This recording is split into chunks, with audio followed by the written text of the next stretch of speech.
Public প্রশ্ন না করলে কি হয়, আমি একটা বিষয় নিয়ে একটু আলোচনা করবো অল্প।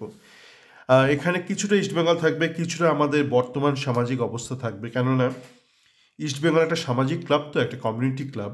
তো সেক্ষেত্রে সমাজকে বাদ দিয়ে ইস্টবেঙ্গল হয় না, বা ইস্টবেঙ্গলকে বাদ দিয়েও অন্তত বঙ্গীয় সমাজ হয় না। তো একটু আগেই, কয়েক মিনিট আগে আমার সাথে টুইটারে ডাইরেক্ট মেসেজে একটা ইস্টবেঙ্গল ফ্যানের কথা হচ্ছিল, অল্প বয়সে একটা ফ্যান।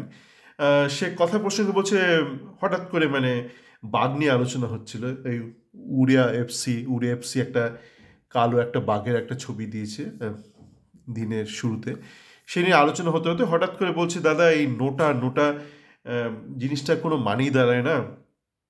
মানে নোটা কেন, একটা কোথায় একটা আইন দেখেছি যে নোটা যদি সবচেয়ে বেশি ভোট পেয়ে যায়, সেক্ষেত্রে যে দ্বিতীয় ভোট পেয়েছে মানে পার্সেন্টেজ ওয়াইজ, সে নাকি ইলেকশনটা জিতে যাবে। বলছে দাদা এটা তো পুরোপুরি বেকার হয়ে গেল।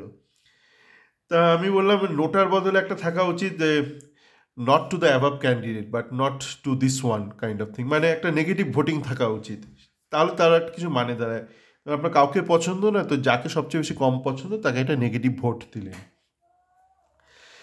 তো এই ব্যাপারটা, তো তারপর আমি এই ব্যাপারটা নিয়ে বেশি টানলাম না। তো বললাম, দেখো ভাই, আহ, নোটার যেমন কেসও হয়, তেমন এমন তো কেস হতে পারে যে আপনার একাধিক ভালো ক্যান্ডিডেট দাঁড়ালো বিভিন্ন পার্টি থেকে, আপনি তো একজনকে ভোটটা দিচ্ছেন সেক্ষেত্রে। তো প্রশ্ন করা ভীষণই দরকার। কেননা আমাদের ইস্টবেঙ্গল যে ফ্যানরা রয়েছে না, এরা এখন অনেকেই, মানে যারা ধরুন এখন স্কুল কলেজে পড়ছে, এরা ভাবে যে আমাদের দুর্দশাটা আমাদের প্রাপ্য। মানে এইটা নিয়ে আমরা জন্মেছি, এইটা আমাদের ভাগ্য। এবং এটা কেন বলছি, এটা একটা সামাজিক একটা সমস্যাও।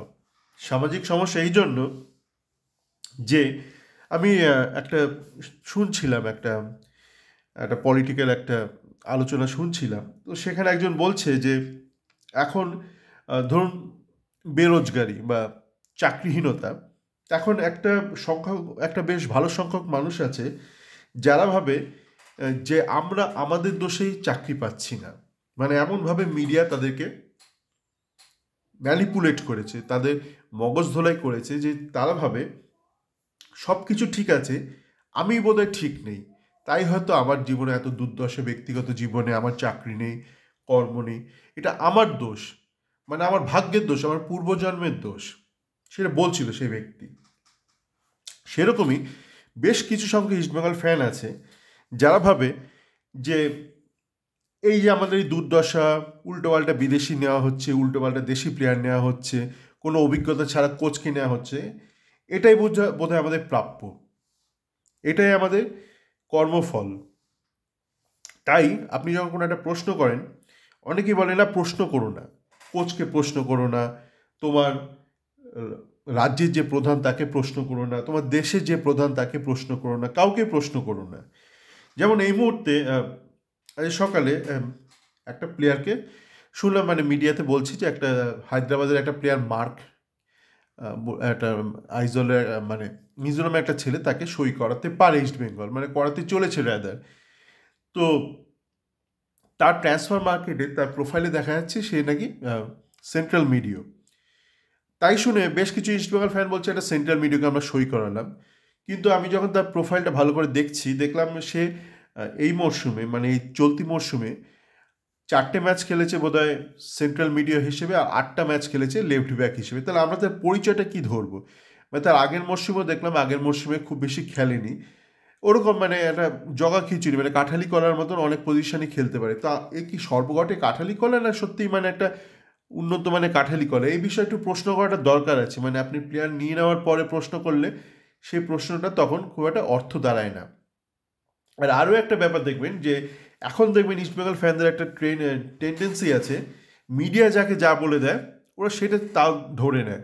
যেমন প্রথমে মিডিয়ায় বলছিল আমান, রোশাল, এরা সব দুর্দান্ত, কুশ ছেত্রী, এরা ইস্টবেঙ্গল ফ্যানরা খেলা বুঝুক আর না বুঝুক তা শুনে নাচানাচি করছিল, লাফালাফি করছিল। তারপর আমি যখন, বা আমার পরিচিত কিছু ফ্যান আমাদের টুইটার ফোরামে যেখানে আমি লেখালেখি করি, সেখানে যখন বললাম যে শ্যামল বেসরা ভালো, বা মহিতোষ ভালো, তন্ময় দাস ভালো, তখন আবার কিছু ফ্যান হয়ে গেল যারা আবার আমাকে জিজ্ঞেস করছে যে দাদা মানে অমুক প্লেয়ারটা কেমন। দেখো ভাই, সবাইকে বলছি নিজের মাথা রাখো। আমি মানে এমন হওয়া উচিত নয় যে একটা দুষ্টকে বদলে আরেকজনের আপনি মানে পোষ্য হয়ে গেলেন। মানে আপনি কারোরই পোষ্য হবেন না, মানে না দুষ্ট কোনো সাংবাদিকের, না আমার বা আমার পরিচিত কারু। আপনার নিজের একটা মাথা আছে। এখন তো মানে ইন্টারনেট ফ্রি না, মানে প্রচুর বাইটস পাওয়া যায়। তো নিজে খেলাটা দেখুন না, মানে আমি বললাম শ্যামল বেসটা ভালো, অমনি শ্যামল বেসটা ভালো হয়ে গেল, মানে এইটা করবেন না। মানে এই সবসময় কারো না কারো একটা পোষ্য হয়ে থাকবেন না, মানে কোনো সাংবাদিকের প্রশ্ন বা কোনো চ্যাট ফোরামের প্রশ্ন বা কোনো ফ্যান ক্লাবের প্রশ্ন হবেন না। আপনার মাথা আছে, ভগবান দুটো চোখ দিয়েছে, চোখ দিয়ে দেখুন, কান দিয়ে শুনুন, মগজ দিয়ে ভাবুন। মানে এই চোখ আর এই যে মাথায় এটা একটা আজ দিনের শুরুতে একটা মজার একটা এক্সপেরিমেন্ট করলাম, একটা সোশ্যাল এক্সপেরিমেন্ট। তো আমাদের কলেজের যে একটা বিভিন্ন ডিপার্টমেন্ট মিলে একটা আমাদের যে ব্যাচমেট, তো আমাদের একটা হোয়াটসঅ্যাপ গ্রুপ আছে। তো সেই হোয়াটসঅ্যাপ গ্রুপে এখন এই মুহূর্তে সারাদিন রাজনীতি নিয়ে আলোচনা হয়। মানে কেউ ধরুন ডানপন্থী, কেউ বামপন্থী, কেউ মধ্যপন্থী, দিনরাত ওই নিয়ে আলোচনা হচ্ছে, কে কোথায় কি করেছে, কে কি বলেছে, পাল্টা বলেছে, এসব চলতে থাকে। তো আমি একটা সোশ্যাল একটা এক্সপেরিমেন্ট করলাম। কেননা এই এক্সপেরিমেন্টগুলো আমি সব জায়গাতেই করি, আমার ইস্ট বেঙ্গল ফোরামে করি, এবং বললাম না পুরো জিনিসটা এক, মানে যেটা ধরুন রাজনৈতিক ফোরামে হচ্ছে ওই একই জিনিস ইস্ট বেঙ্গল ফোরামে হচ্ছে, ইস্ট বেঙ্গলে যা হচ্ছে সেটা ওখানে হচ্ছে। আপনার সোসাইটিটাতে এটা একটা সোশ্যাল বিহেভিয়ার, সোসাইটির একটা বিহেভিয়ার প্যাটার্ন। তো আমার যে হোয়াটসঅ্যাপ গ্রুপে আমার একটা ভালো বন্ধু আছে, একই সাথে আমরা একই হোস্টেলে ছিলাম। এই 1 বছর আগে যখন কলকাতায় গিয়েছিলাম, তখন মানে যে অ্যালামনি মিট হয় ওখানে দেখে তো কোলাকুলি, তার আগে হোয়াটসঅ্যাপে এইসব চলতো, এই বলছে ও বলছে। তারপর সামনাসামনি, আর ভাই কী আছিস বল, কেমন আছিস, সে সামনাসামনি যা হয়। মানে সোশ্যাল মিডিয়া আপনি দেখবেন ডিজিটালি যে পাচ্ছে যাকে যা ইচ্ছা বলে যাচ্ছে, মানে কিছু মনোপুত না হলে একটা যা কিছু একটা বলে দিলেই হলো। এটা সোশ্যাল মিডিয়ার ট্রেন্ড। আবার আপনি যদি কাউকে চেনেন, সামনাসামনি গিয়ে কিন্তু এগুলো বলতে পারবেন না।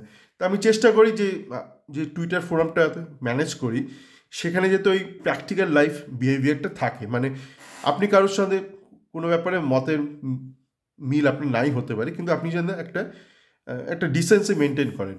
তো আমি বন্ধুদের সঙ্গে কী মজাটা করলাম বলি।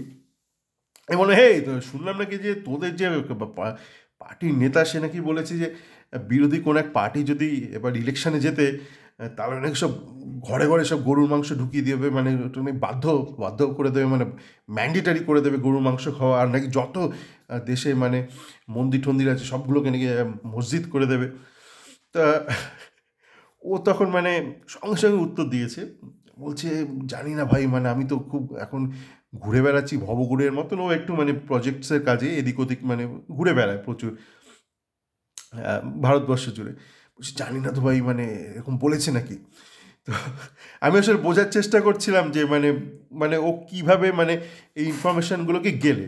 তার কিছুক্ষণ বাদে ও একটা পাঠিয়েছে, ও বলছে ভাই দেখ তো, মনে হচ্ছে এটা বলেছে যে সব মঙ্গলসূত্র গলিয়ে দিয়ে মানে দিয়ে দেবে মুসলমানদেরকে। আমি তখন ওকে হাসাহাসি করলাম, আমি অত চাপ নিস না, আমি জাস্ট দেখছিলাম, মজা করছিলাম যে তুই কতটা সহজে সব কিছু বিশ্বাস করিস। তো এটাই মানে ব্যাপার, মানে আমরা মানে যে যাই পলিটিক্যাল পার্টি অ্যালাইন্ড হোক বা নন পলিটিক্যাল হন আপনি, বা ইস্টবেঙ্গল হন, মোহনবাগান হন, আজকাল দেখা যাচ্ছে একটা ট্রেন্ড, আবাল বৃদ্ধ বনিতা, মানে অফ অল এজেস লোকজন না, মানে হয় চোখ দিয়ে দেখছে, কান দিয়ে শুনছে আর রিয়্যাক্ট করছে। মানে মাথায়, মানে আপনি যে প্রসেস মানে ইনফরমেশনটা গ্যাদার করছেন আপনার চোখ দিয়ে বা আপনার কান দিয়ে, আপনি তারপর একটা মগজে প্রসেসিং করছেন। ওই যে আমার বন্ধু, আমি বলে দিলাম, বলে দিয়েছে নাকি যে কেউ ওই বিপক্ষ পার্টি জিতলে ঘরে ঘরে গরু মাংস ঢুকিয়ে দেবে। ও কিন্তু মানে এটা মানে প্রথমে একটা ডাউটে পড়ে গেল যে এটা এরকম বলেছে কি না। তারপর খোঁজাখুঁজি করে বললো না, এটা বলেনি, এটা বলেছে যে মঙ্গলসূত্রের ব্যাপারটা। তো ইস্টবেঙ্গলের ক্ষেত্রেও ওই একই ব্যাপার বলি, আপনার এই মিডিয়া যেটা বলছে ওইভাবে মেনে নেবেন না, কেন এখন ম্যাক্সিমাম খেলার তো ফুটেজ মোটামুটি দেখতে পাওয়াই যায়। আর ইস্টবেঙ্গল যে মানে যে বিভিন্ন ফোরাম আছে, টুইটার আছে, ফেসবুক আছে, এখানে প্রচুর ফ্যান পরিচয়ে প্রচুর ছেলেপিলে আছে যারা কিন্তু এজেন্টের সাথে কাজ করছে। তো তারা এবং দেখবেন একটা ফ্যান গ্রুপ আছে, বেলা 12টা এরকম কিছু একটা নাম। তো তারা মাঝে মধ্যে বিভিন্ন প্লেয়ারের খুব প্রশংসা করে। এরকম প্রচুর আছে, মানে একটা উদাহরণ দিচ্ছি, ওরকম বেলা 12টা মার্কার নাম, এরকম প্রচুর আছে। তারা মাঝে মধ্যে দেখবেন বিভিন্ন প্লেয়ারকে বলে এই প্লেয়ারটা দারুণ, মানে কুঞ্জাম, মানে কুঞ্জামকে নিয়ে প্রথম যখন কুঞ্জামকে সই করানো হয়েছিল, একটা জঘন্য প্লেয়ার, ওর প্রথম দিন খেলা দেখেই বলেছিলাম মালটাকে কোত্থেকে ধরে আনলো। তো কুঞ্জামকে নিয়ে প্রথমেই বলেছিল এই দুর্দান্ত প্লেয়ার, দারুণ প্লেয়ার। একদিন বলছে দাদা, একজন জিজ্ঞেস দাদা কুঞ্জামের কী অবস্থা, কুঞ্জামের বোধহয় একটুখানি ট্রায়ালের সময় একটু চোট লেগেছে, লোকে খুব চিন্তিত, দাদা কুঞ্জামের কী অবস্থা। বলছে কুঞ্জাম দেখলাম আজকে পায়ে ব্যান্ডেজ বেঁধে আছে, পরদিন না কুঞ্জামের ঠিক হয়ে গেছে, মানে আমরা দারুণ একটা প্লেয়ার পেয়ে গেছি, এরকম মানে হাইপ ক্রিয়েট করে। তো তারা এখন ইদানিং বিভিন্ন প্লেয়ার ট্রান্সফার নিউজ দিচ্ছে, এরকম মানে একাধিক আছে, মানে এটা কোনো একটা গ্রুপ বা কোনো একটা সংস্থা বা কোনো এন্টিটিকে আমি বলছি না। তো তারা এখন বলছে আমাদের যে ট্রান্সফার নিউজটা সবচেয়ে রিলায়েবল, তার কারণ আমরা কিন্তু এজেন্টের সাথে ডাইরেক্ট পাচ্ছি। তো এবার দেখুন কেমন একটা কনফ্লিক্ট অফ ইন্টারেস্ট।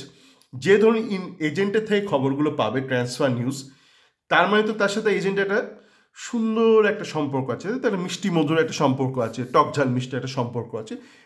টক ঝালটা বাদ দিলাম, একটা মিষ্টি মধুর সম্পর্ক আছে। তার মানে ওই এজেন্ট যেসব প্লেয়ারকে ধরুন পুশ করবে বা ক্যান্ডিডেটকে বা ঢুকিয়ে দিল বা ঢোকানোর চেষ্টা করলো, তো এই ধরনের যারা এন্টিটি রয়েছে সোশ্যাল মিডিয়ায়, so called East Bengal group, তারা তো সেই প্লেয়ারগুলোকে একটুখানি হাওয়া দেবেই, তাই না?